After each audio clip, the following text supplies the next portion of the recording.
after the game. Listen up, y'all.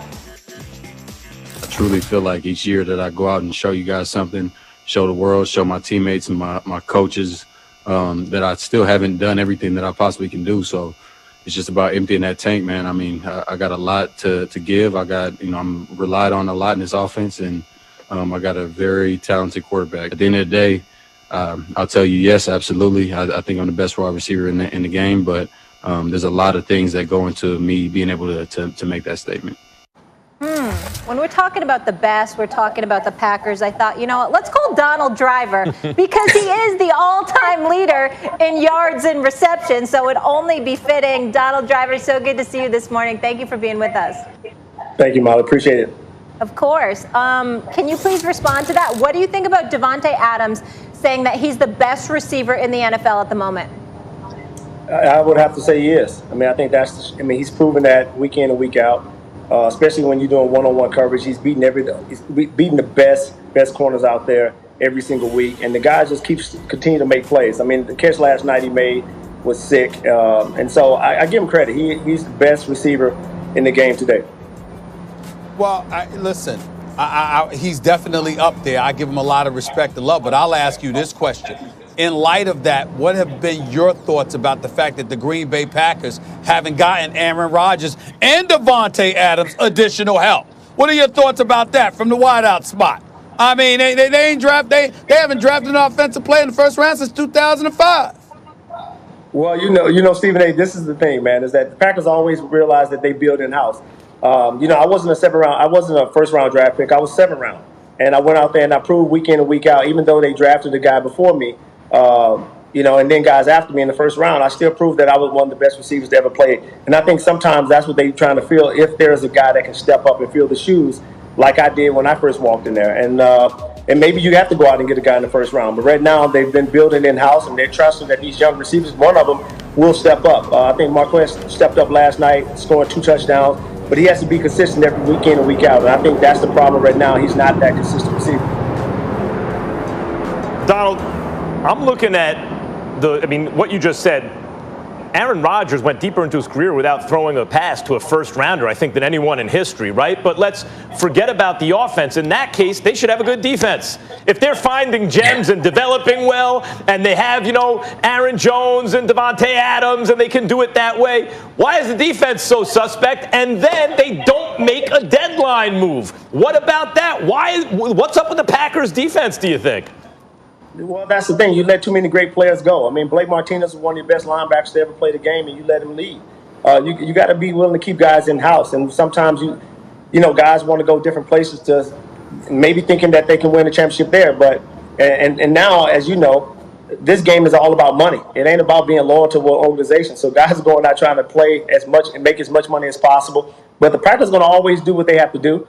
That's what they've been very successful at. And you can't deny them. They're 6-2 for a reason. The defense has not been playing lights out, but the offense has been making enough plays to win the game.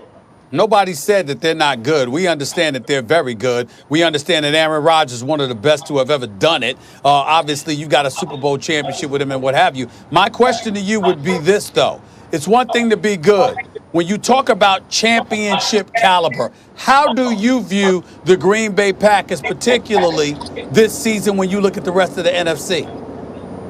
They're playing good. I mean, but at the end of the day, they still have to go out there and play week in and week out. And we saw the games that they did lose, and they should have won those games. But when you play against the Bucks, everybody thought that they were going to go out there. Aaron's going to play lights out, and they kind of figured it out. They knew how to shut Davante down, and then from there, they wanted to make sure that everyone else win and try to beat them. And so I don't know, man. I think that's where it gets tricky in this game, because any given Sunday, man, you can get beat by any team. It doesn't matter if you're 7-1. Or you 0-7. So you got to go out and play week in and week out. Donald, they went 13-3, first-year head coach Matt LaFleur, right? And Aaron Rodgers did not look the same. He put up good numbers. He's Aaron Rodgers, but he didn't look the same. And then they draft Jordan Love. Instead of getting him help, they draft his successor, and now Rodgers comes out and more comfortable in the offense, plays like he's played so far this season. Watching him, what do you see as the difference now? Like this Aaron Rodgers versus the Aaron Rodgers from once upon a time? You play with a chip on your shoulder. Mm-hmm. He's playing with a chip on his shoulder. I think that's it. I mean, I think and I go back because I try to compare Aaron to myself, right? Aaron, I mean, he felt like he should have been the first pick in the draft in 2005. It didn't happen that way. They took Alex Smith. I mean, and so he's proven every single year that he wants to be one of the best quarterbacks to ever play this game. And I think that's what it is. I think when you have somebody, you draft somebody to come take your spot, you want to go out and prove them wrong every week. And so even when they was drafting Javon Walker and Greg and James and Jordy, I still want to be the best for that organization. I think that's what he's proving right now, that I carry a chip on my shoulder and I'm going out to play. And in my receiver group, we knew every day we came in, there was a battle between all of us, but we loved each other. Yeah, and especially after they drafted. Oh, go ahead, Stephen A. You're somebody that knows a thing or two about what goes on in Green Bay and what have you. I want to know what your initial reaction was when you saw the Green Bay Packers with all of those needs still elect to draft the successor to Aaron Rodgers. What was your reaction when you first saw it? I'm talking about that night watching the NFL draft and you saw the Green Bay Packers select Jordan Love. Your reaction was what? What the hell are they doing? I think that was it. I mean, I knew Davante needed help, and they didn't go out and do it. And so I think everyone questioned the decision. But as we all know, Stephen A., no one can play, as long as you think you can. We all want to play until our late 30s, especially in the quarterback position, 40 years old. But unfortunately, sometimes that doesn't happen. And so maybe they thought Aaron was winding down, but he's proven week in and week out, man, the man is not done yet. Oh, last thing I want to ask you here, when we were just talking about talented receiving corps, Donald, why we have you, the Bucks. Now they already had all those weapons. Now they add Antonio Brown for Brady. Obviously, big showdown on Sunday. I know the Saints took the first one week 1. What do you expect in that Saints-Bucks game? It's going to be good. I think the biggest thing I want to see is how AB is going to play. I reached out to him once he signed and told him congratulations, and now show the world what they missed. And I think that's the biggest thing with AB. If he keeps his head on straight and do what he's supposed to do, the kid is a talent. I mean, he's the future. I mean, he would have been, and I still think he could still be one of the best receivers to ever play this game.